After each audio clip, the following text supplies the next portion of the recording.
মুআয ইবনে জাবাল রাদিয়াল্লাহু তাআলা আনহুকে রাসূল সাল্লাল্লাহু আলাইহি ওয়াসাল্লাম একবার ইমাম বানিয়ে পাঠালেন একটা এলাকায়।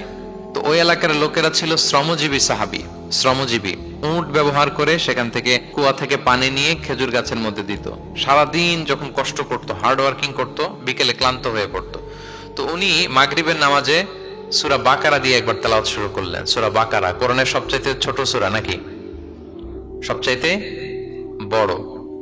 তো উনি যখন বাকারা দিয়ে নামাজ শুরু করলেন, এক শ্রমজীবী সাহাবী এসে আর কন্টিনিউ করতে পারছেন না, এত লম্বা কেরাত কিভাবে পারবেন, তো ক্লান্ত শ্রান্ত পরিশ্রান্ত। উনি রেগে নামাজ ছেড়ে দিয়ে একা একা নামাজ পড়ে রাসূল সাল্লাল্লাহু আলাইহি ওয়াসাল্লামের কাছে যে অভিযোগ করলেন, নালিশ করলেন।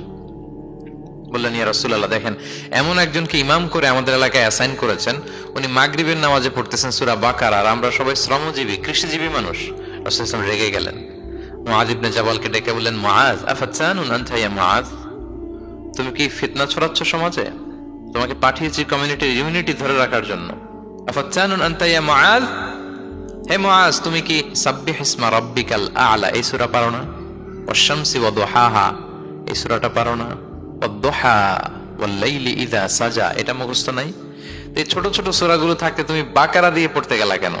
সুবহানাল্লাহ, সুবহানাল্লাহ, আল্লাহু আকবার। দেখেন ইসলাম কতটা ফ্লেক্সিবিলিটিতে বিশ্বাসী। সহজ সহজ করে ইসলাম সবকিছু উপস্থাপন করে।